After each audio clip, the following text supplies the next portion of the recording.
Hello, friends of the internet. My name is Austin Belzer, and welcome back to the Austin B Media podcast. Today, we're going to be talking about the supposedly final entry in the Mission Impossible film franchise that has been led by Tom Cruise since 1996. Yes, we are talking about Mission Impossible, the so-called Final Reckoning. And my guest today is none other than Ben Miller.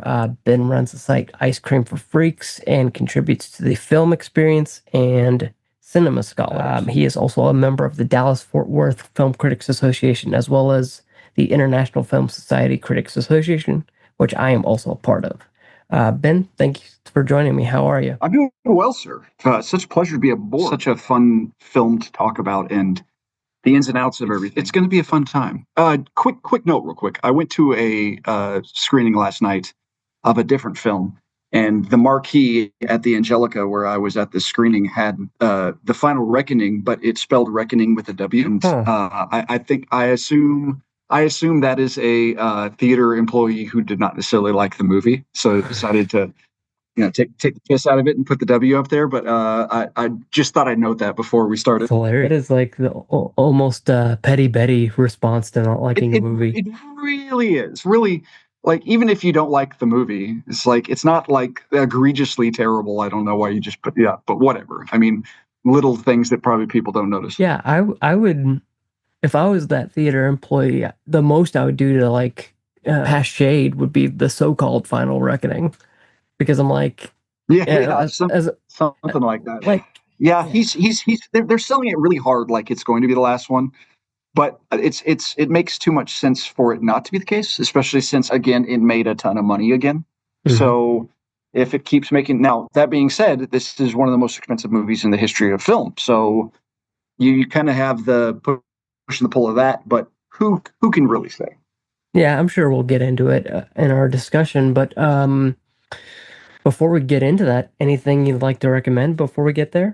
Yes. So I'm in the midst of my long-standing Oscar completism. I'm now to the point where I'm not like, oh, I'm hitting the big things. It's like, no, I'm way past the big things, and I'm like in the little obscure minutia of these type of films.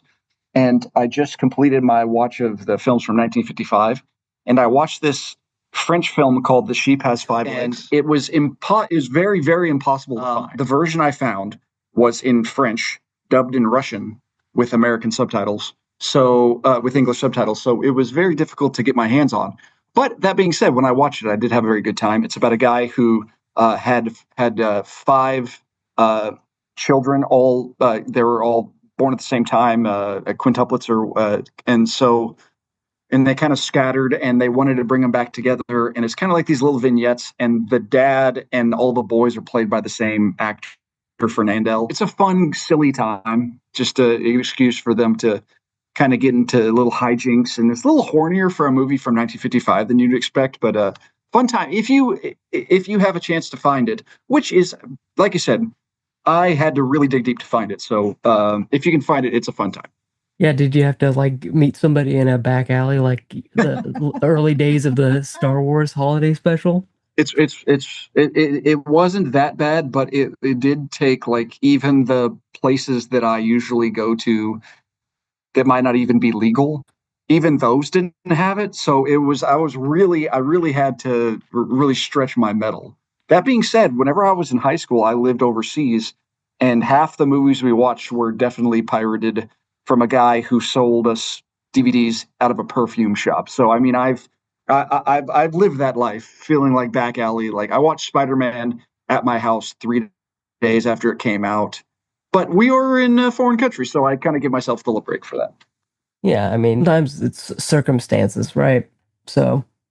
Yep. But I get it, but whatever. But yeah, if I can if I can track it down, if Google doesn't just spit in my face when I try and track it down. And that was even the hardest part, because the English version of The Sheep Has Five Legs I couldn't find. I had to figure out what the French version was called, and that's how I was able to track it down, which was even more complex. So it's a big mess. Yeah, it sounds like it. Mine is much easier to find. Yes. My recommendation, and I'm surprised I haven't talked about it in all the podcast episodes I've recorded this week. This is my third podcast recording this week. I'm breaking the illusion for the viewers. who are watching this 3 weeks from now. But I watched Black Bag, the new Steven Soderbergh movie. Yeah. A swift adult entertainment. Yeah, it's kind of on brand since we're talking about a spy movie. It is Michael Fassbender and Kate Blanchett play a couple that are also spies. Michael Fassbender is basically told there's a mole. You've got to find the mole. Classic spy setup, and the whole movie is about who is the mole. It's so funny. It's so funny, interestingly, talking about that compared to this, because Mission Impossible is so interested in the actual action and the spy, and Black Bag is the exact opposite of that. It's like, no, we don't really care about the ins and outs and the minutia of like spying, hiding around corners, ready to shoot people. And it's like, no. This is much more about the geopolitical side of being a spy and your relationships and have that kind of stuff. And I would never say Soderbergh and Christopher McQuarrie are the same kind of directors, because I cannot imagine they're intersecting ever really. But I mean, it's two totally different ways to approach the same exact genre. It's fascinating. That's a nice little that's a nice compliment to what we're talking about. Yeah, and it reminded me a lot of last year's The Killer, David Fincher directed. In fact, it's a very David Fincher-esque movie. It almost doesn't feel like a Soderbergh movie, which is interesting. I don't even think he shot this on the iPhone like he usually does. So, really, well, at least it didn't look. It's really good looking, regardless. It did look like a Soderbergh film, if that makes any sense. So, I mean, regardless, it works. Yeah, it works. But check it out. I rented it, but it's on Peacock Premium, which is, I think, on sale right now. Well, it won't be when this goes up, but illusion broken again. But it's $79.99 a year or something like that. But on sale, it's like $25.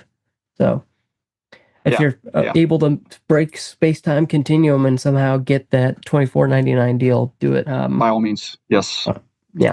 I'll probably take Peacock up on that offer in between recording and this going live, because I do want to watch a few other movies on there, like Love Hurts and Hard Eyes, I think is on there. Dogman. Anyways, that could be its whole different podcast. But sure. With recommendations out of the way, let's get into talking about the film we're here to talk about, Mission Impossible: The Final Reckoning, which... Let's do it. Which, my goodness, can we come up with like shorter titles? Can we do like what the Gears of War games did, where on the 5th game they just said, we're just going to drop Gears of War. We're just going to call it Gears 5. It's funny. I've noticed, especially in marketing these days, whenever they do, like, Final Destination Bloodlines is out, but whenever they talk about it, they'll just say Final Destination. And because you don't need to necessarily know the Bloodlines part, or you don't need to know the Fast and Furious 9 or 10, Fast X or whatever. They'll just go Fast and Furious. And then everybody's like, cool, new Fast and Furious movie. Like, that's kind of the advantage of a built-in franchise like this. And Mission Impossible has that. But I mean, they really did go out of their way to say Final Reckoning, Final Reckoning, Final Reckoning. And kind of like trying to hammer home the point, trying to hammer home this is the last one, guys. This is the last one. And yes. So, but yeah, it is a little long-winded. It has a colon, it has a slash. The first one was a mess because it was Dead Reckoning Part 1. And I'm like, where's a colon? Is there another colon, or are there 2 hyphens? The ins and outs of somebody who writes too much. Yeah, and it messes up SEO so bad when you have a colon in there, because it really does. For anyone who knows anything about SEO, a colon does not exist in a URL scheme. So you, instead of doing mission : impossible, it's mission - impossible - the final. Or if I was doing this URL for the movie, it would be mission - impossible - the - final - reckoning - Yeah, big mess. So yeah, it's a mess. But I just say that because I think when I refer to these movies, I just go MI1, MI2, MI3. In fact, I think in the official posters for MI3, it was just MI3, with like 3 little Roman numerals. Yeah. So I much prefer that, especially with Fallout. I basically refer to that one as Mission MI6, Yeah. which has another meaning, but for the spy community, but and is by far the best one. But anyways, I'll get to that. So, talking about the series as a whole, what drew you to the series in the first place? I mean, it's kind of one of those things. Like if you talk about the like, I always use this example with like the Toy Story franchise. It's like Toy Story is meant for people my age. It's not meant for kids anymore because Toy Story 1 came out when I was a very specific age, and then I've grown with it as it's continued. And it's like, well, I was so locked in on the first one. At this point, I'm too pot committed to it. It's like Toy Story 5 is going to come out, and my kids are going to be teenagers, and I'm still going to be like, yeah, I'm just very excited for Toy Story 5, even though I'll be well into my 30s and 40s. So I mean, it's the same thing with kind of Mission Impossible. Whenever it came out, I was Mission Impossible 1 came out when I was 10. So probably a little over my. I remember being really confused by the first one. I was like, this is a lot. This is a lot going on here.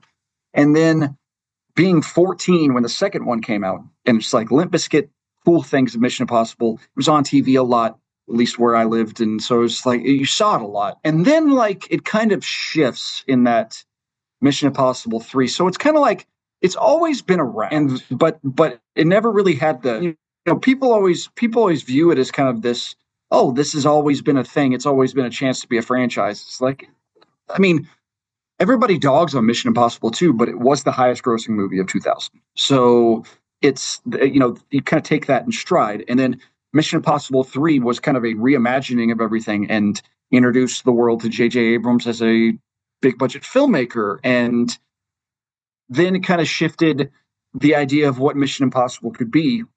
And from then on, it kind of took on its own life. So it's something that I've never been like, oh, I haven't caught up on the new Mission Impossible yet. It's like, no, I've seen every entry multiple times. So it's been one of those things like, I'm a big fan of pretty much every one except number 2. Every one except number 2 is very solidly made and if not exceptionally made. So it's one of those things that it's always been kind of in my life. Mm-hmm. Yeah. It's an interesting you use the Toy Story analogy because that's always been in my life because it literally came out a month before I was born. So yeah. As much as I, say I don't want to see Toy Story 4, I'm seated day one. If they do a 20th anniversary thing this year, I'll be there.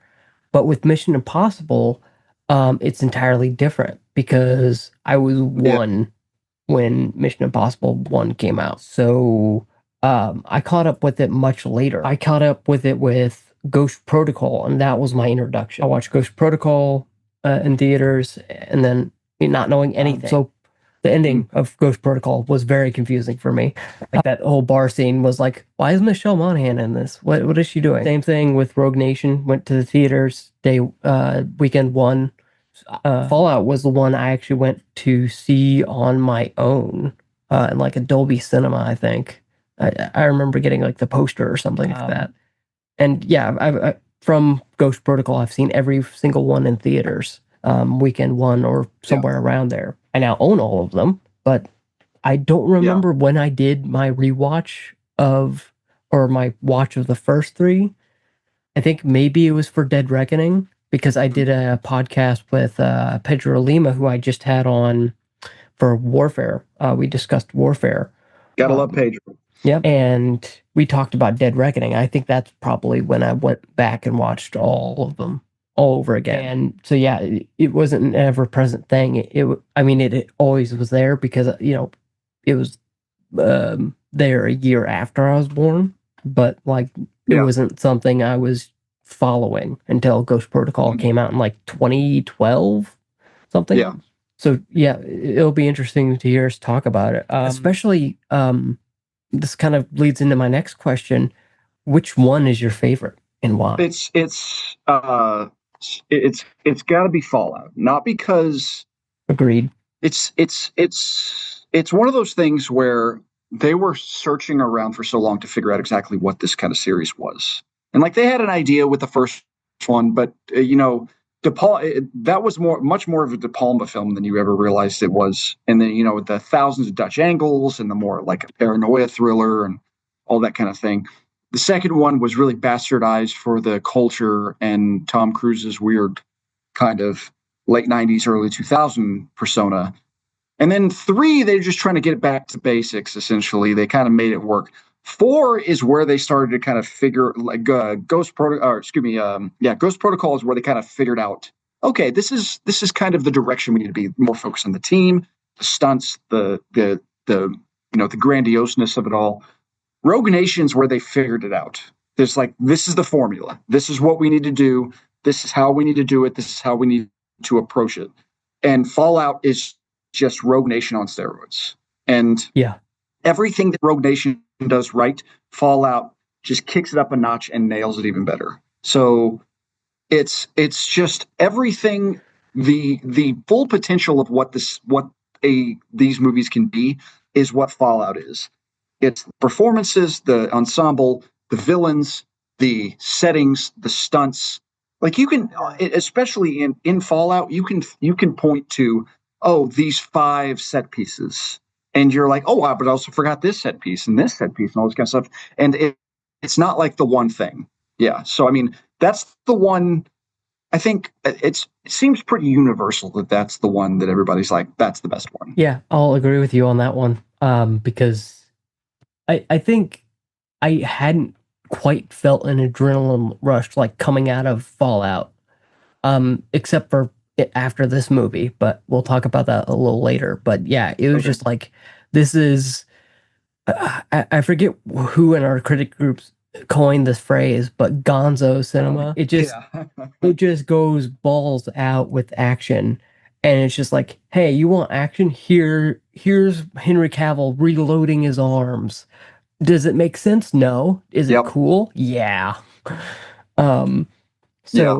I think that's when it fully leaned into all of that, where it's like, let's drop all the nuance and just say, no, we are a full-blooded action film. No sci-fi like there was in MI3. No, what was it? Dueling like fights on motorbikes. Or whatever that was. Jumping at each other on motorcycles, or I mean, even the kind of the preposterousness was not as preposterous as you would expect it to be. Like it's very gritty in a very specific way, but it's also funny. Like it's just nonstop entertaining. Like, and the way the camera moves in that movie like few others, and it's just from the first moment, you're just like, man, I am so on board with this and everything about it. You're just like, the only real criticism I have is that opening sequence that I completely forget about. But after the credits, I'm just like, man, I'm so locked in to everything in Paris is perfect. Everything in London is perfect. Everything, that the Pakistan India border clash, perfect. All the action in between. Cavill's a great, and it always makes me laugh anytime I rewatch Fallout, just because I realize Henry Cavill. This is the movie that ruined Superman's upper lip.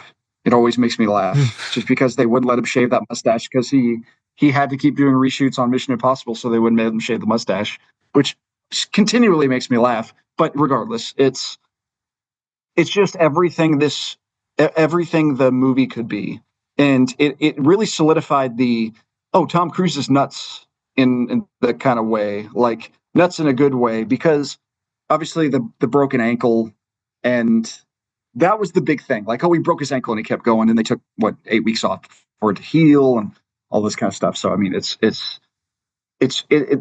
I don't think there'll be a pinnacle that will ever top it. Yeah, I don't think there will either. I think even his rumored space movie that he's talking about doing, I think even if he straps himself to a rocket that is launching, I'm just going to be like, yeah, no, this still isn't going to top anything you did in Fallout. Yeah. It just seems more human, I guess. Yeah. It's not removed, I think. But getting to the final reckoning, what were your expectations going into it? So I was tempered, because I definitely saw Dead Reckoning as the weakest non Mission Impossible 2 film, because my biggest problem with it is that, for all the shenanigans with face masks and, the technology and all those, like, it all seemed rather real, kind of realistic enough. And despite all that technology, all the bad guys were humans. Having a non-human be a literal entity being the villain really took away from the tangible aspect of this. Like, it's everything is very, you're searching for a guy, you're searching for a thing, and it's like, oh, we got to stop the entity. It's like, well, what does that mean? Like, it's kind of like they painted themselves into a corner with this villain, and they probably were too pot committed to it after a point and being like, oh crap, we probably need to scrap this and turn it around. But there's like, no, we've done all this work, we have all this stuff. Esai Morales is trying really hard. Like, fine, we're going to do that. So I was very, like, despite the train sequence, the awesome train sequence, obviously the breathtaking jump off the mountain, all that kind of stuff, that's great. All the action is stellar. All the rest of it is preposterous and stupid. And so coming into the final reckoning, I'm like, okay, so they're going to keep going with this. They can't switch boats midstream. They have to continue on this entity timeline. And I'm not going to love that, but they're going to have to keep going with it. So what's the way forward? And I guess it's probably a good thing that I kind of went in with that mentality, because without that mentality, I'd have been like, okay, let's see what you got this new one. And if they'd have done AI again or something like that, I'm just like, oh, come on, it'd probably piss me off more. But knowing going in, it's like they have to figure out the entity part and they have to fix it and all this kind of stuff. So I went in with tempered expectations, and it was much more rewarding with that kind of lowered sensibility. There's still problems with the film that I have, but I'm going to borrow from Sean Fennessy, but it has some of the lowest lows, but has some of the highest. So those highs are kind of what I take away from it, especially those last 40 minutes. Those last 40 minutes may be some of the best stuff in the world they've done in the whole series. Those last 40, from the second Gabriel essentially runs away and Tom Cruise has to chase, that sequence is pretty much, from the end of the movie, is pretty much perfect. Everything else, there's a lot of like, okay, what's going on? Yeah. I think I'm very much in the same boat. I think I said before the screening, I wish I'd recorded this so I knew what I exactly said, but I think I was saying in my mind, please don't suck, please don't suck, please don't suck, please don't suck. Yeah. Because I mean, I shelled out the big bucks for the IMAX screening. I was way too close. I was also at IMAX. I was also at IMAX, and that's quite the experience. Yeah, I was literally like this the whole time, just looking straight up, and yeah. I mean, they didn't have like recliner seats in this one too, so I was like, you kind of have to rock back like this. Sure. But AMC, like, can you make your website more intuitive to be like, hey, this is how much viewing space you'll have or something, especially on IMAX, because the diagram they have is deceiving, because it made it look like it was halfway back in the theater, not like third or fourth row.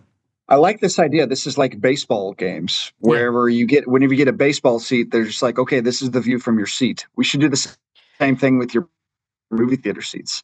Yes, I don't hate that idea. Yeah, because it's like I get in there and I'm immediately just like, oh crap, this is a 3-hour movie. This is not going to be.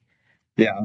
But yeah, I mean, it was fine. It was fine for what it was, and it wasn't like a huge IMAX screen, so I was just like, so it wasn't that bad, because if I went to my regular, like, I do have a real IMAX screen near me. If I'd done that, that would have been like, that would have been insane.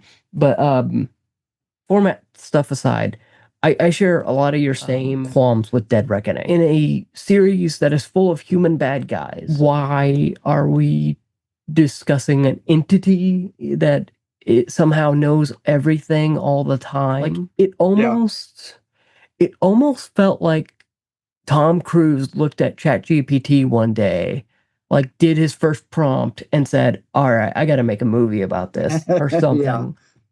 Like it just felt that way to me. It does feel very like pointed. Like I need to say something about this. Like okay, why?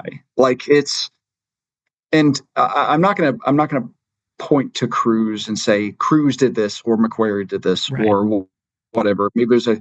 I'm sure I know they're very collaborative and stuff like that. So I'm not saying that's the case. I think it's just they ran out of. What is more devious than the last thing? What's the next thing?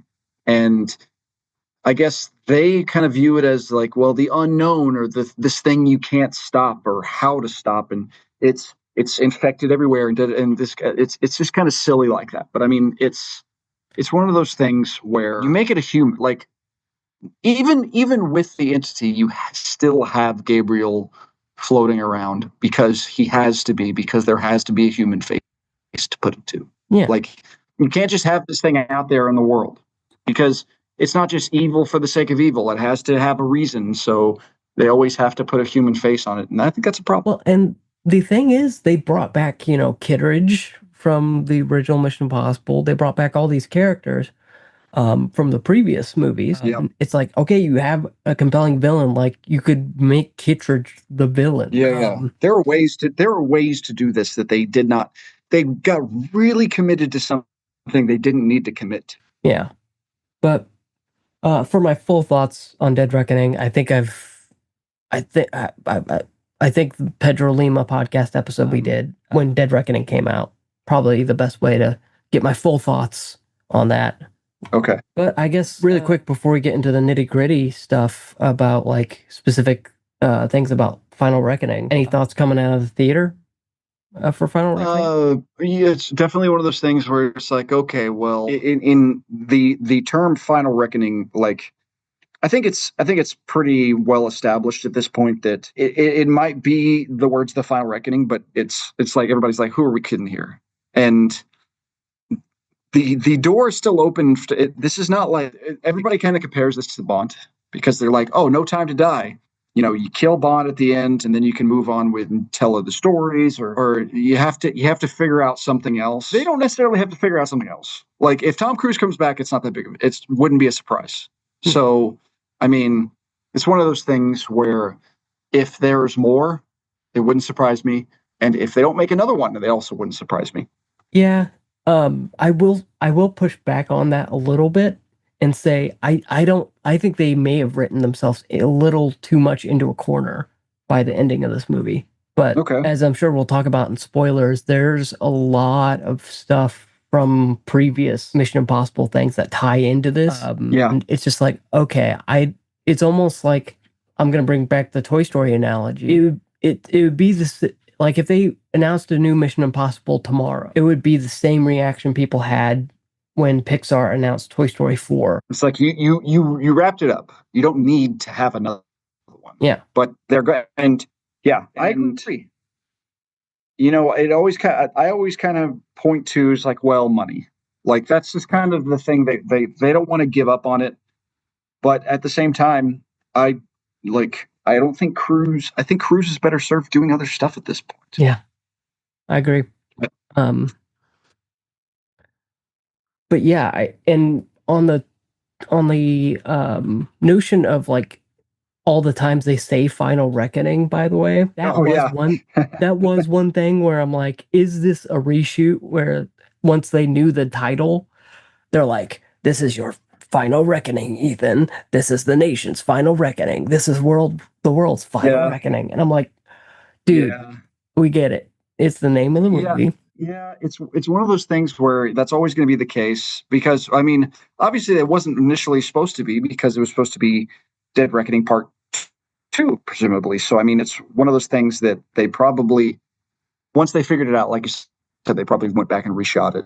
but it's just kind of silly. And the worst part is it's painfully obvious that it was either ADR'd or reshot, all those scenes. Because anytime they say Final Reckoning, either the shot from the previous thing, either A, doesn't match up, or B, it like cuts to some CGI thing of well, I don't want to spoil that. So Yeah. so yeah, those were my thoughts coming out of the theater. Really, it just really wanted to hammer home this is the final reckoning.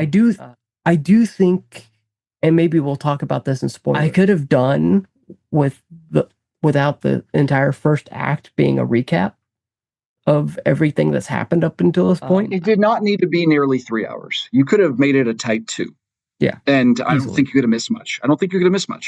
So, I mean, if you make it a tight 2, that makes it extremely thrilling, much tighter, a lot less like, yeah. There's that scene.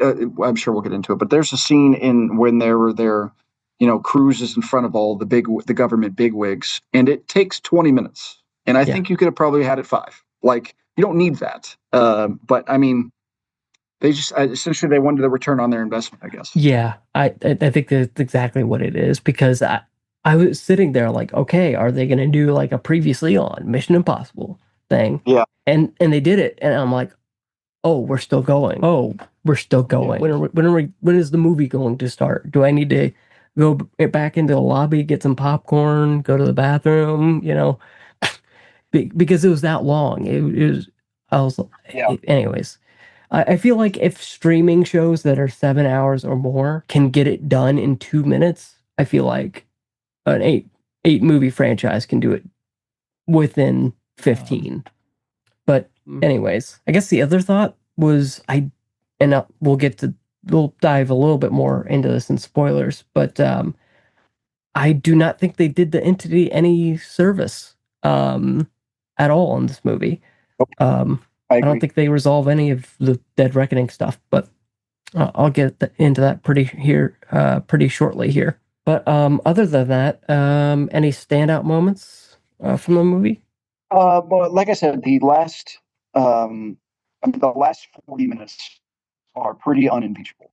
Like, the last action sequences, playing everything that happens in the Doomsday Bunker, which is a terrible name, but all that kind of stuff. So, I mean, that is pretty flawless. But the obviously the submarine search is pretty great, pretty captivating, and I imagine a bulk of the budget was taken up in that submarine search, because there was you could tell it's just a lot of work. Like, the staging of that looked very professional and very complex and very expensive and all that kind of stuff. And it's a really, really, really cool set piece.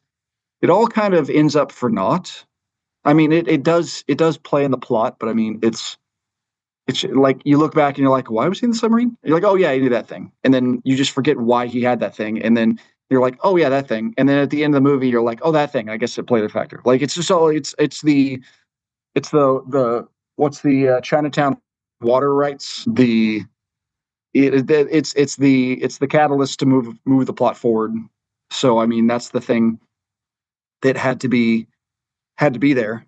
So I get it, but it's just an excuse to have this awesome set piece, and that was really awesome.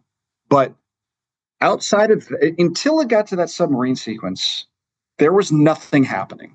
There was a lot of nothing.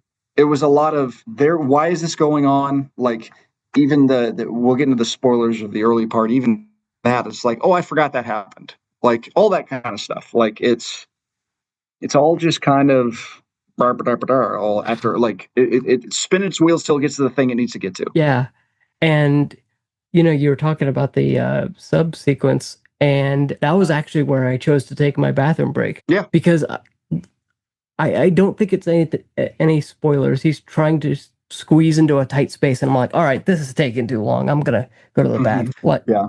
And thankfully, the restroom, I guess, like the way the theater was set up, the IMAX is in its own like little part of the theater. It's like a dedicated wing of the theater. So Yeah. the restrooms are like right there, so you can still hear what's going on. It's like, okay, cool.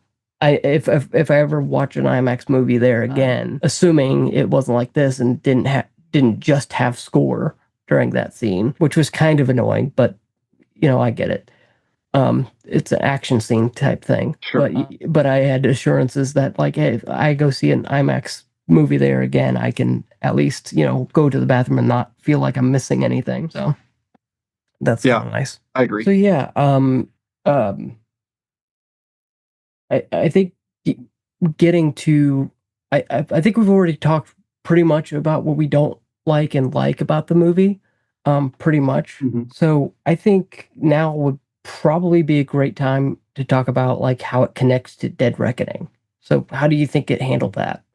Well, I mean, like we said, it had to go from one to the other. It was not an aspect of we're just going to not worry about it. Like it had to connect because they committed too much to the entity and to Gabriel. And so they had to make it go from one to the other. And it made sense that it did. It just, that's the biggest problem with the film. Like it's one, like you have, they've done this before. Obviously, they did it with the bad guy in getting Sean Harris, whatever his name was in Fallout or in Rogue Nation. Rogue Nation. Thank you, Rogue Nation and Fallout. Like that makes sense. Like they brought him back because of what he was and all that kind of stuff. So I mean, that made sense and that connected and that really worked. So that little serialization, those two, and obviously the Reckoning ones, and those two are the most serialized. But it connects perfectly. I'm sure you could just stop one and pick the next one right back up, but it's too committed to the entity. It's just it connects perfectly. It just is a mistake to do so in the first place. I disagree to say it connects perfectly. I think it connects rather massive to Dead Reckoning. Okay. I guess slight spoiler for Dead Reckoning. That movie ends with basically, hey, the other half of the key, we're going to go to the Sevastopol. And then this movie does not pick up straight from there. I'll just say that. This is true. Like the big thing is they have to go to the submarine and it takes an hour and a half for them to get to the submarine. Yeah. And I'm just like, get to the submarine. Right, so, it's funny. I compared in my review, I compared it to being a video game. Like, it's not, it's very video game plottish. It's not like, okay, the overarching thing, we need to do this. But first, we have to do the side quest. We have to get this key. We have to talk to this person because we have to go to the substation. Now, to the substation, we need this, and then there's this. We have this other side, and we need the Eskimos. All this kind of like it's 7 things to get one thing, so you can get another thing, so you can go to the next thing. Like it's not like it's never eyes on the prize until we have all the other stuff first. It's very scattershot as far as what is actually being achieved for a long time. Yeah, for sure. And I think this is possibly the point where you could have, I mean, so I guess first things first, it drops the part 2, right? It's just the final reckoning. It is not the final reckoning. It's not part 2. Yeah. So I guess that changes some things, and I wish it changed more things, like the entity. I think you could almost explain it away in probably the cringiest way. Just say, oh, in the time that has passed between movies, it's just taken care of. And now Luther took care of it. Yeah. Yeah, like Luther took care of it or something like that. Because time does pass between these 2 movies. We'll get into it in spoilers, but where you could have just had Gabriel be the main antagonist, because he is for most of the movie. He is the driving force, not the entity. And anyways, I feel like I'm getting too much into spoilers. But yeah, so really quick, final rating for the movie? Mine's 3.5 out of 5. Good movie. I have it 6th out of the 8. Ooh, nice.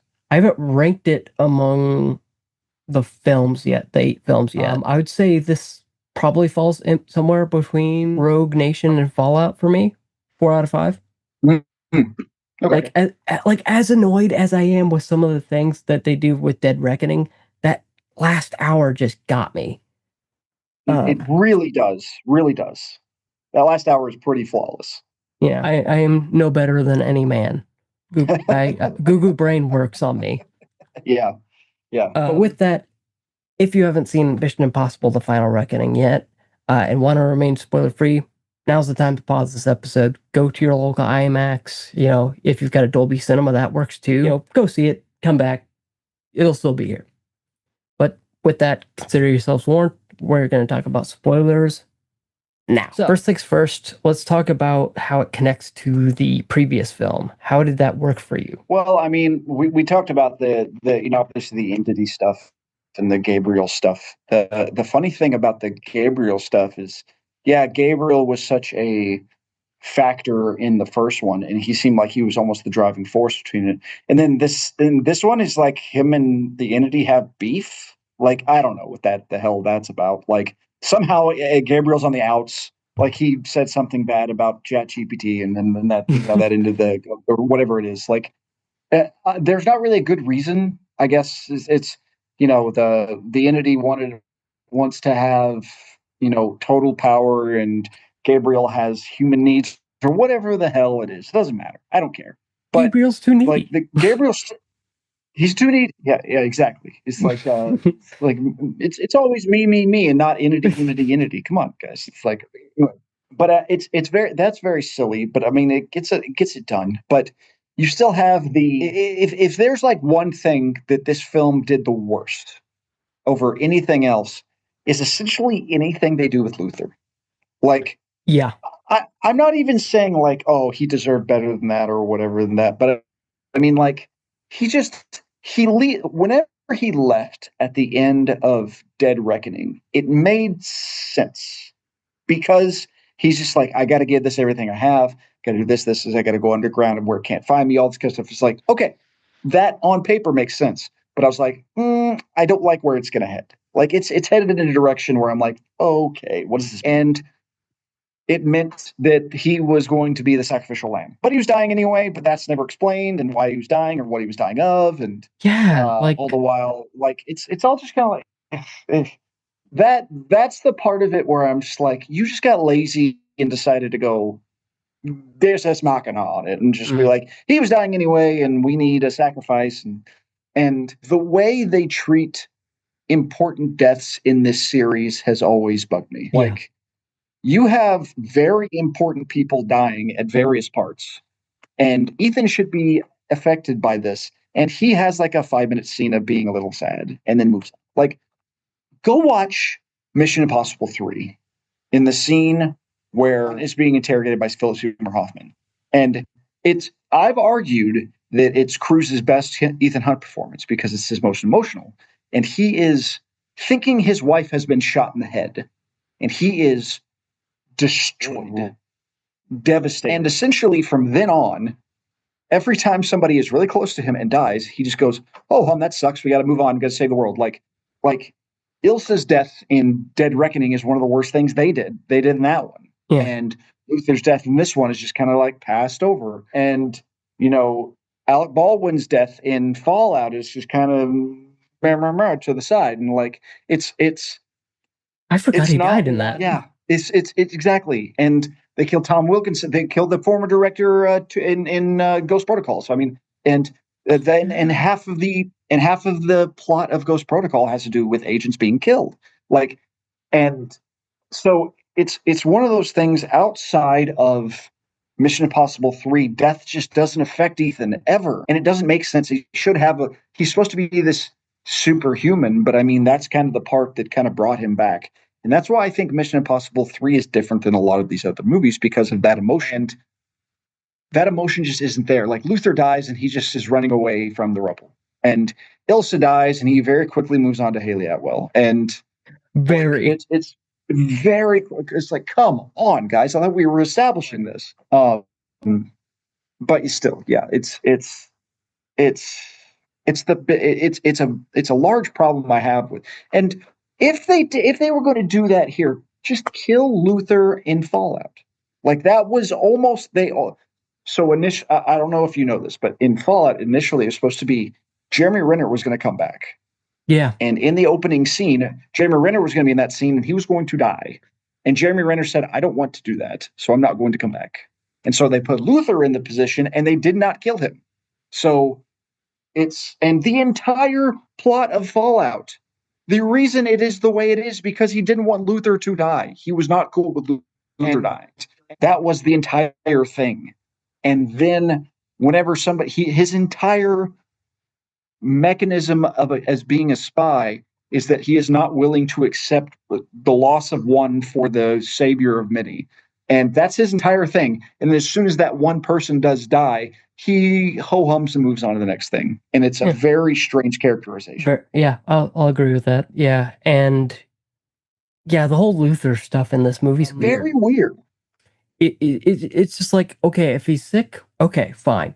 I'm willing to just, throw my brain out the window for this one franchise. I'll just throw my brain out the window and just tell me he got cancer in the 2 months that passed between the movies or something. Or just make him a nurse or something. And also, you're telling me that this guy who's on his deathbed, this one guy, cannot figure out a bomb, but he can figure out a 5D optical drive that can trap an AI in less than 100 milliseconds. Are you joking? And not only that, you have that with the, it's you have to, the film asks you to have it wants you to have this level of the suspension of disbelief, but it also wants you to not have that suspension at the same time. Like, it's like, okay, suspend your disbelief because this is what's going to happen. And it's like, but then if you think about it for any half second, you're just like, okay, what is happening here? Like, it's like Luther is superhuman. He has been shown to be superhuman throughout the series. He found Ilsa based off of a sketch that Ethan made, like through facial recognition. It's like, what are we doing here? Come on, like, it's like, yeah, you can't defuse a bomb, and it's preposterous, and because somehow and it also kind of like screws with the bona fides of it kind of questions the bona fides of Gabriel, because his is never really established, but he can do shit that Luther can't fix. Like, it's very strange. Well, and the other thing that pisses me off, there, Apple, throw the explicit mark on it. There you go. William Donlow comes back, by the way, from the first movie. Yes. And he's able to disable the bomb. I mean, not disable, but like within 10 seconds. But changes it a little bit. And I thought the same thing. I thought the same exact thing. I'm like, so Donlow, for some reason, he's been in a yurt for the last 30 years, but somehow he can fix things that Luther can't. Like, I'm not saying he is less capable, but we have established that Luther is one of the top hackers in the history of the world, maybe to ever exist ever. Like what are we doing here? Like, but regardless. And then you have Benji fangirling over William Donlow in this. Like he's some sort of prodigy, when in the first movie we're led to believe he's like just another FBI or CIA agent. Yeah, and he even does this, like, oh, you created the mainframe. And I'm like, well, that's not how that works, but okay. But like, sure, whatever. IBM created the mainframe. I know, but still, like, it's one of those things, like, the Donlow stuff didn't bug me as much because I did like Donlow and I liked his wife. I like those characters. I like having them around. And it's just like, you know what? If you're gonna have that callback, that's not a bad one. Like, I don't have a problem with that. It is convenient. It's extremely convenient. And the entire thing about being in the ice and all that kind of stuff is really silly and just kind of like circumstantial and all that kind of stuff. But it gives a good reason for Palm Clementef to kick ass and to introduce Donlow's wife, who we like, and all these kind of things. And, all that stuff had to get there eventually. So I do understand that, and I'm fine with the Donlow part. If you're talking about the callbacks that did piss me off, it's oh, your name's not actually your name. Yeah. You're actually John Voight's son from the first one. I'm like, shut up. I was like, suck it, man. Come on. It's like, this is a step too far. Like, what are we doing here? Like, you're telling, like, and I'm looking, and also, like, talking about suspension of disbelief and just talking about, it's like, oh, your dad was 7 or whatever. And I'm like, In what world is Shea Wiggum significantly younger than Tom Cruise? It's like Shea Wiggum and Tom Cruise are contemporaries. It's like, let's not get twisted here. It's like Shea Wiggum is not in his 30s. Like, so it's one of those things. Like, it's so they wanted to connect one. They wanted to connect. They wanted to connect a lot from one, and they wanted to connect three, which from the rabbit's foot, which didn't need wrapping up. The best part about the rabbit's foot, it didn't matter. We didn't need to know what it was. Yeah. And it turns out it wasn't anything. It was actually the entity. And I'm like, again, the anti-god or something. Below me again. Like this is now. Benji was the one who called it the anti-god back in the time. So it is the nice little callback to what Benji talked about, because that was really the first introduction to Benji as a character in this series. It's Halo one of those 5. things. Playing Halo 5 during Rogue Nation. Yeah. That was fun. But it's one of those things where I get it, but at the same time, like, you didn't have to do that. You could have just said, oh, okay, well, where'd the entity come from? It's like, you have to over-explain everything, but you're not going to explain anything else. It doesn't make a ton. Like, you don't give any credence to Luther dying, but you're going to say where the entity came from. It's actually the rabbit's foot. And then it connected to China weirdly, and had it like connected it back to his ex-wife. And it's like, what? This doesn't need to happen. Yeah, and I mean, anyway. And it's very clear through these Easter eggs, I think, or tiebacks, callbacks, whatever you want to call it, retcons with the Jim Phelps Jr. crap. I think it became clear which Tom Cruise movie, which Mission Impossible movies Tom Cruise likes the best, because you get no Easter eggs from 2. He's a big fan of 3. You get no Easter eggs from 2, nothing from 4, nothing from 5, nothing from Fallout. Obviously, this is a Fallout to Dead Reckoning. So, well, I think I think he wanted to say something about like what his history was. Like, he's like, okay, so we want to like connect. Like, it's always kind of a Cruise, especially these last decade, has really been commenting, and him and McQuarrie specifically has really been commenting on his own star persona in these old films. It's like, okay, so I am like, he's so, everybody keeps talking about his authenticity whenever he talks about his passion, or people talk about how much he likes talking to people and how zeroed in he is on people, and how much he actually doesn't seem to be bothered by any bit of the press. Like, he is so happy to be jet setting around talking about this movie and talking about various things, and talking interviews, talking about wanting to do musicals and all these kind of things, and talking about all these crazy stunts he does. And exactly. And avoiding all the negative and only focusing really on the positive. And I think that's kind of like, he looks at 1, he looks at 3, and he's like, this is where things were right. And I'm not going to harken back to 2, because if I harken back to 2, there's going to be questions about why were you kicking guys with doves behind you, and why were you so weirdly sexualized for like a 5-year period from 98 to 2002? Like, you get to avoid those questions if you just talk about how much the passion was there and the final reckoning and all this kind of, like, and the guy is in his friggin' 60s, and it's never noted. And in mid-30s, Haley Atwell is fully on board.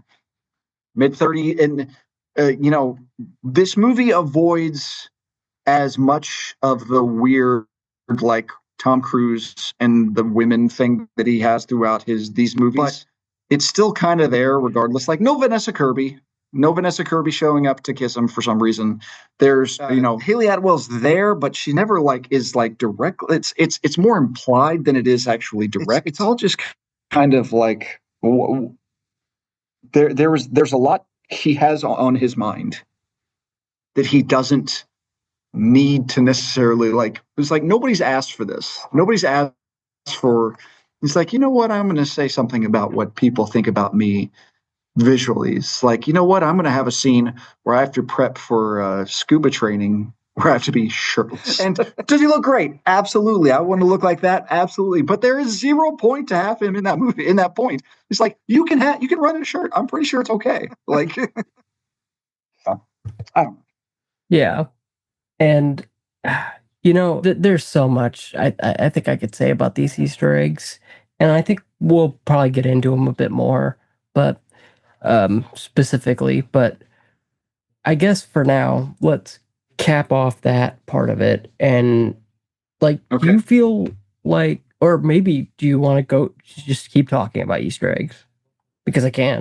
No, it's all right. I mean, like it's mostly just like the little things. Like I find them all, and I find them annoying in this film more than I do anything else. Yeah, same. Because it's like if you do make, and this kind of neatly transition into my next question, but again, like if you make a Mission Impossible 9 or whatever, a new Mission Impossible, that isn't a reboot. That is a sequel to this movie. So much of the series is, or so much of the there are so many callbacks in The Final Reckoning that it would be nearly impossible for them to make another one without doing some insane legwork.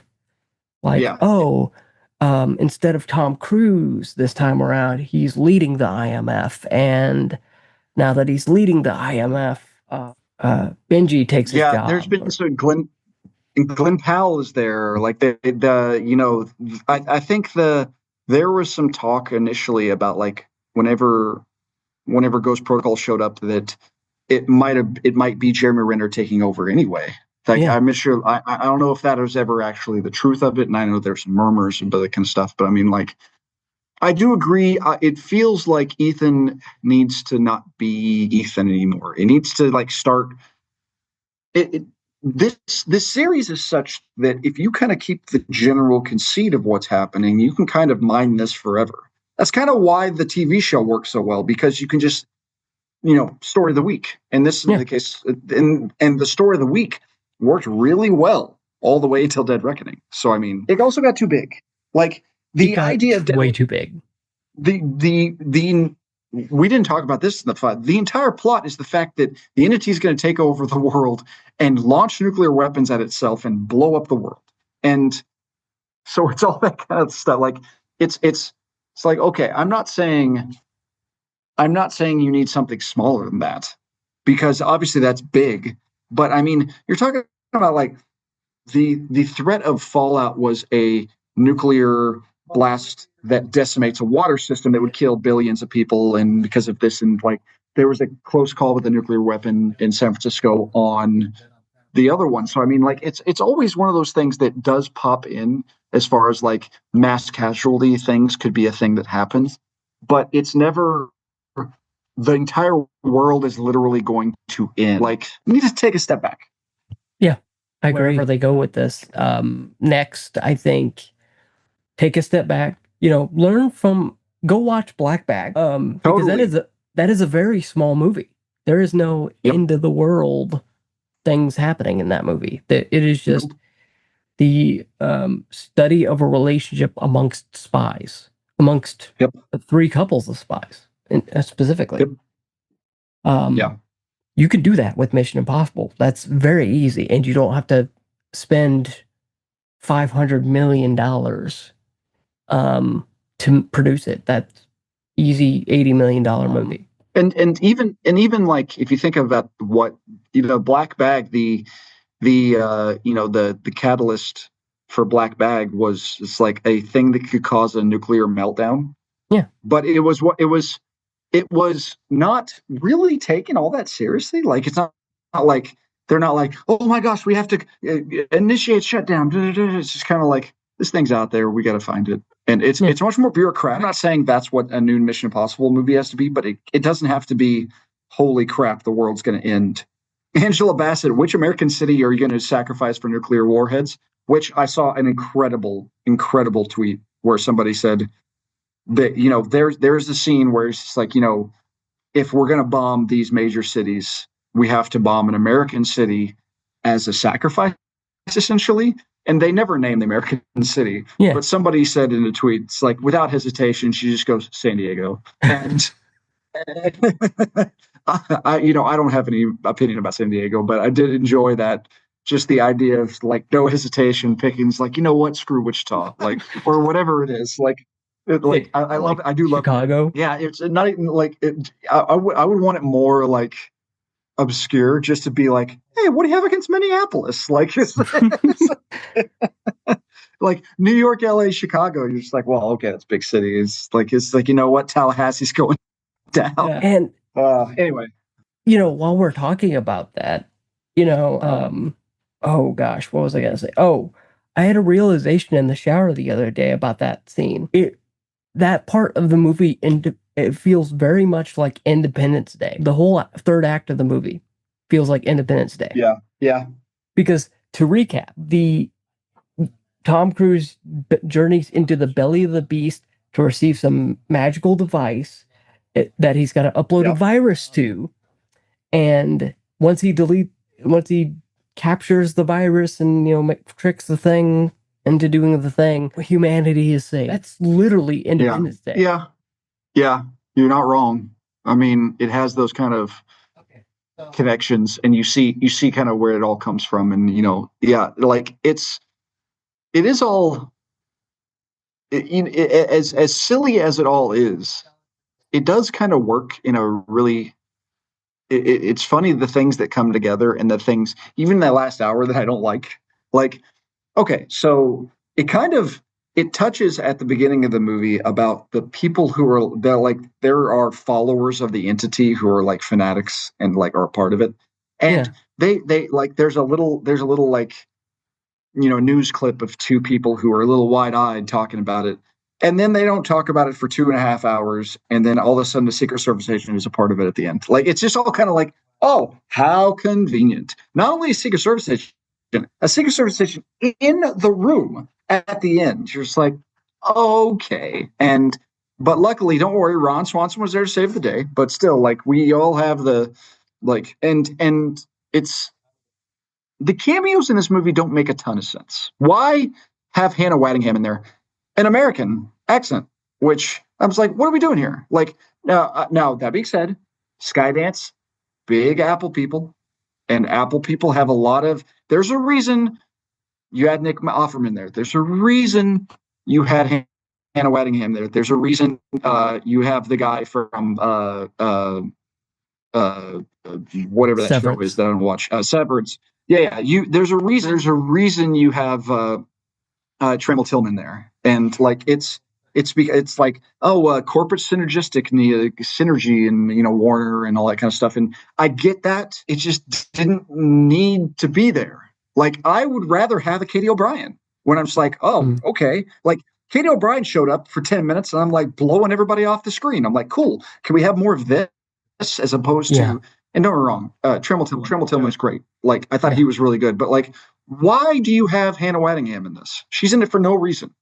Like, you could have really just, and sorry, before I go, but not even the most infuriating thing is having Janet friggin' McTeer. What are we doing here? Use Janet McTeer here and have her do nothing, absolutely nothing the whole movie. You have Janet McTeer, one of the greatest all-time screen on-stage presence, and you just refuse to give her absolutely anything to do. Come on, what are we doing here? Yeah, it is frustrating, especially for me as somebody who watched Ted Lasso. I'm like, okay, this is a very corny American accent, and I guess that kind of brings me to two questions I had about it, maybe three. Like, what did you think that May 22nd, 1996 date was about? Because they're very vague about it. She's like, something bad happened this day. Yeah, it's one of those things. It's like, okay, well, apparently me and you our paths crossed, and this meant something. And obviously, it obviously is a. What I was about to say? Do we know the official? What was the release date of Mission Impossible 1? May 22nd, 1996. Was it really? Yeah, that's really funny. Like, it's one of those like I didn't even think about that part, just because It bugged me. There's like 96 is a very specific date. Yeah. And you're like, okay, like, is it one of those things? It's like, it would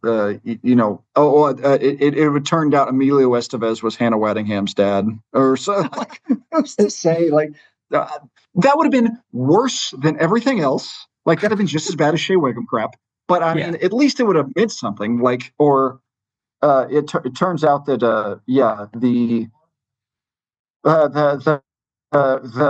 the guy in the train, the conductor of the train, was Hannah Waddingham's dad, or something stupid, or whatever. Like, you could have, like, the Final Destination 2. Yes, yeah. They're like, it's spoilers, by the way, for Final Destination 2. But if you're listening to the spoiler of this, they're all like, "What is the connection? What is the connection?" And they're all like, "Well, we were all going to be like connected to Flight 180 somehow." And it's like, okay, this is a soap opera. This is a soap opera. And they explain absolutely the goofy thing about this movie is how much they explain every little aspect until they decide not to explain every little aspect. Like, it's my problem with Tenet is they're like, okay, don't think too much about it, and then they explain every possible chance they get. It's like, do you want us not to think about it, or do you want us to specifically think about it? Like, you have to. There doesn't have to be both. You can either commit to one. And this film has a lot of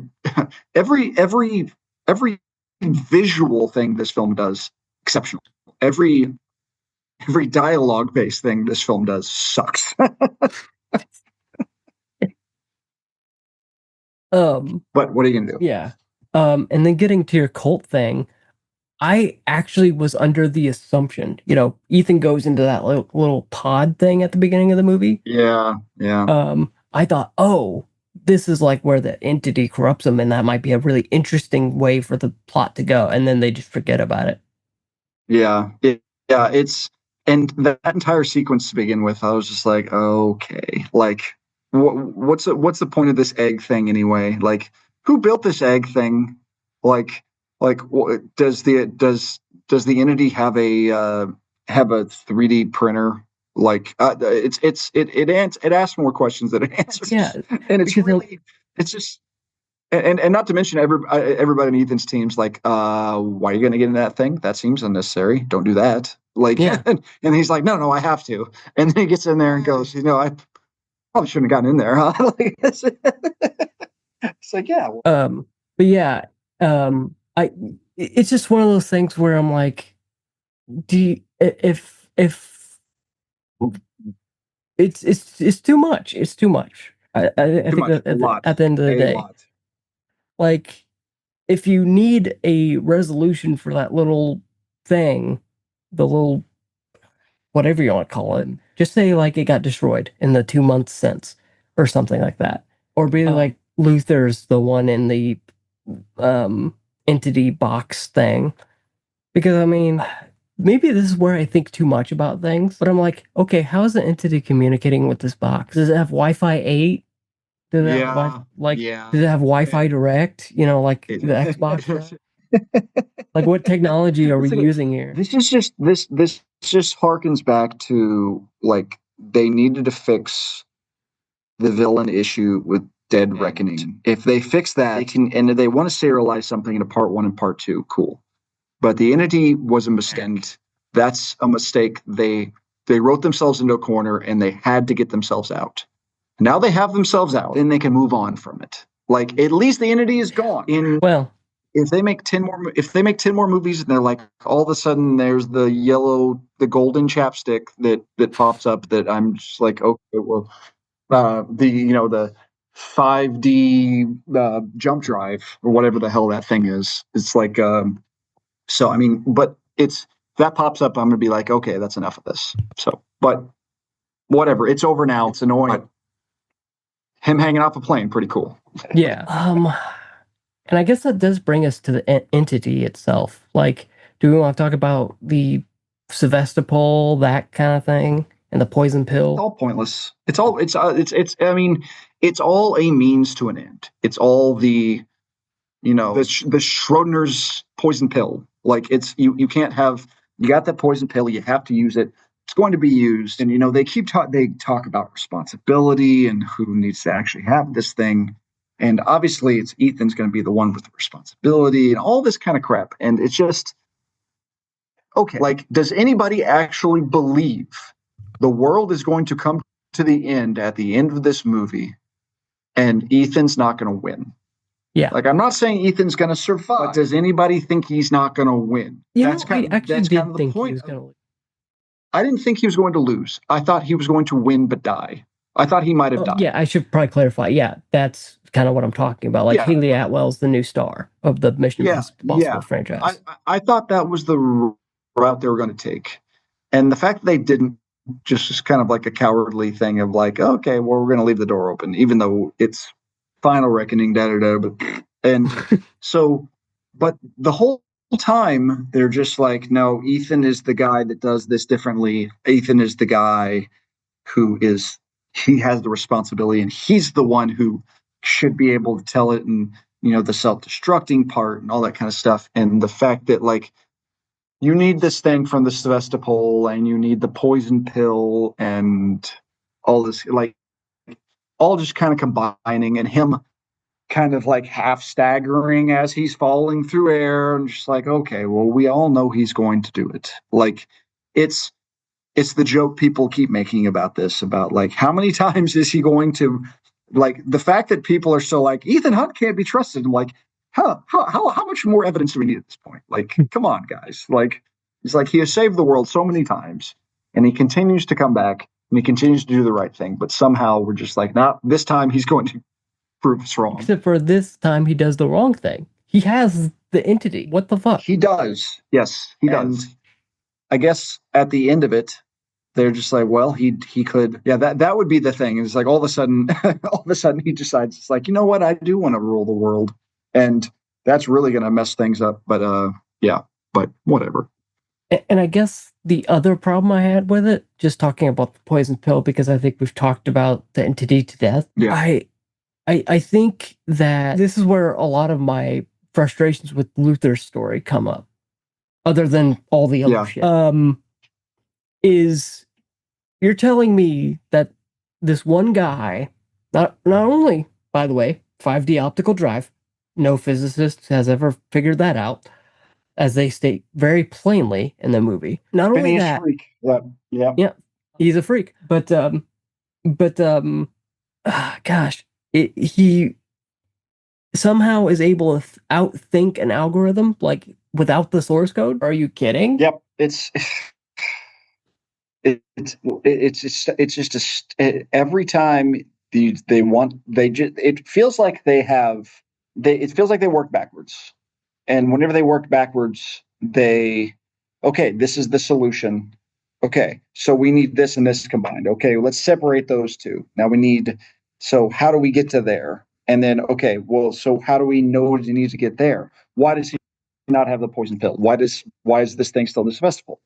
Why does the poison pill go to Gabriel? Why do we need to care about Gabriel? Gabriel has the poison pill. Like, it's all just kind of like conveniences for the sake of plot purposes. It's not actually, doesn't feel real. Like, nothing about this movie feels real. And other of these movies, Fallout being the greatest example, it all felt realistic. Like, I'm not saying the apostles and all that crap, and the helicopters and the nuclear weapons, plutonium, all that crap. I'm not saying it was real, but it felt like down on street level. Like, it felt like this was happening, as opposed to this, where it's just like, come on, everything is just more preposterous than the last. Yeah, and so I agree with you. It is all very preposterous, and I think because it is so long, I think the movie kind of dulls your senses. Like, okay, Skokas, whatever.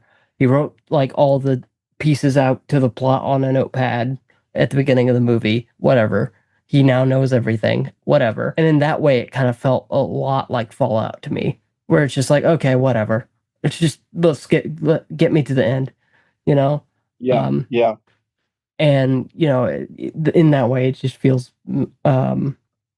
very, to use your word, preposterous. But my goodness, if that last hour isn't just pulse pounding, action fun. Absolutely. Now, that said, do I want to see Tom Cruise in return to the movie theater next year? No, I'm good on Tom Cruise for a while.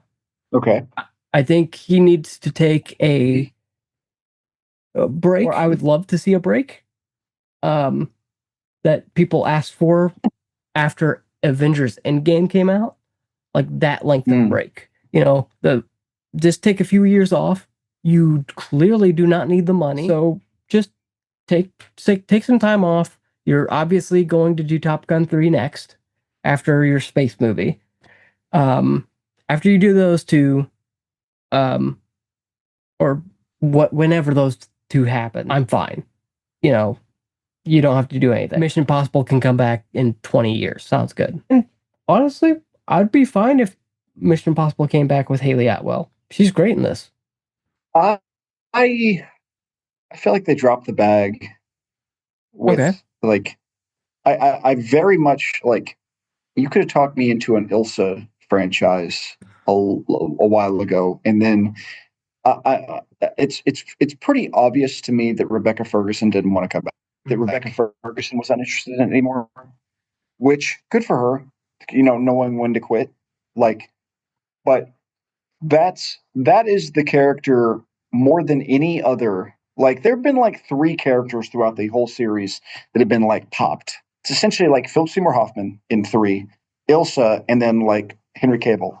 And besides that, everybody else is a lot of different characters that are in here. It's Ilsa is the only character I'm dude, this lady is awesome. She has it all. Why don't we have this be a thing? And then they kill her off, and just okay. And then they you can't just kill her off. You have to replace her. And I like Haley Atwell, and I think she's a good actress, and I like what she does in these movies. But I'm uninterested. Well, I didn't like any of the Dead Reckoning actors in Dead Reckoning. I liked them way better in this movie. Okay. Because it felt like they weren't doing that shtick anymore, especially with Tom Clementiff's character. I thought she was great in this movie. I agree. I liked her in Dead Reckoning too. So who am I to say? But yeah, it does feel I don't know, she's the one that should be the spy friend. And yeah, I mean, I do like the idea of pickpocketing. There's something there, but I don't know. I'm of the belief of either you bring it back the way it is with Cruise and Simon Pegg, and make it not the final reckoning and add more people to it. I get that, that's fine, or blow it up completely, or don't bring it back. I don't necessarily want spinoffs. I don't feel like this is. I know it is rife for the potential of spinoffs, but I don't want it. Yeah, we don't need a Top Gun Iceman. Yeah, exactly. But I guess I'll just mention one thing, and then we'll do our outro. We'll get out of here. We've all got busy schedules. Yeah, I'm recording a Lilo and Stitch podcast tomorrow for the 2025. Yeah, that's going to be a drag because I hate that movie. But it's not very good. It's not very good. But they both have Hannah Waddingham in it. They do. But anyways, this is the last thing I'll bring up. I promise. Somebody has put out the theory that Elsa's still alive. I have heard this theory, and I don't have a problem with it, but it also would make me furious, because why would they do that? It's if she's still alive, it makes sense if she's still alive. Oh, she was killed by a random bullet that no, she was stabbed by Gabriel, who wanted to kill her. It's not and it's one of those things is it a Nick Fury thing where, we actually slowed his heartbeat down to 1 beat per minute type thing? Okay. Yeah. So it's I get, but we're not in that world. We're not in that world of fantastical. It's a different type of world. So I would love the idea of her still being alive, just because I need more Rebecca Ferguson in my life, but it's not something I think I would be okay with. Yeah. I just thought throw it out there. I saw that online somewhere where she apparently shows up at the end, the very, very end, or someone matching her hair type and body style shows up at the end. So okay. walking along. Sure. But I don't know. I need to see the footage, when they release this on home video, and they'll probably like release a 3-hour documentary on the making of the Final Reckoning, and they'll turn the camera around and it'll be Rebecca Ferguson or her stunt double or something. Yep. But anyways, but that's about it for our Mission Impossible Final Reckoning. I almost said Dead Reckoning there. Discussion, all of it. So if you enjoyed this episode, please subscribe, leave a rating, leave a comment on Spotify. That's the thing you can do now, apparently, and review it wherever you can on your favorite podcast app. And I'd love to hear your thoughts on the Final Reckoning in the comments below, on Spotify or YouTube or wherever. On social media, I'm on Blue Sky at austinb.media. I also have a Discord that I've linked in the description below, and a Patreon community chat. And speaking of Patreon, just like early access to the next episode and more, head on over to patreon.com/austinbmedia. For $3, you get that 48-hour early access to practically everything I do, access to exclusive Patreon posts, the whole shebang. And then at the $10 a month tier, you receive uncut podcast episodes. So like basically untouched, unless we give out like sensitive info like our credit card or something, that gets cut out. So it's not quite uncut, and then monthly behind the curtain posts, exclusive podcast episodes. I think by the time this is up, I'll have a podcast episode up on Last of Us Season 2. I'm going to record that, me, myself, and I. And I'm going to have a monthly film club for $10 members. But Ben, where can they find you? You can find me on the socials at nebisben, NEBISBN. Neb is Ben backwards, obviously. That's where I am on all the socials except for Instagram, neb.isben, Blue Sky, Instagram, neb.isben, Letterboxd, Twitter, I guess. My website at icecreamforfreaks.com, the number 4 freaks.com. That's where all my writings are. You'll find this episode of this podcast, the other podcast I've been on, the features I write for, all my reviews. I also write for the Film Experience, Cinema Scholars, all over the place as well. You find me, my old podcast that I used to have and all that kind of stuff. So I'm all over the place. I am the David Thewlis of podcasting. So thanks very much for having me. Yeah, no problem. Maybe we'll have you on in 20 years to talk about Mission Impossible 9. There we go.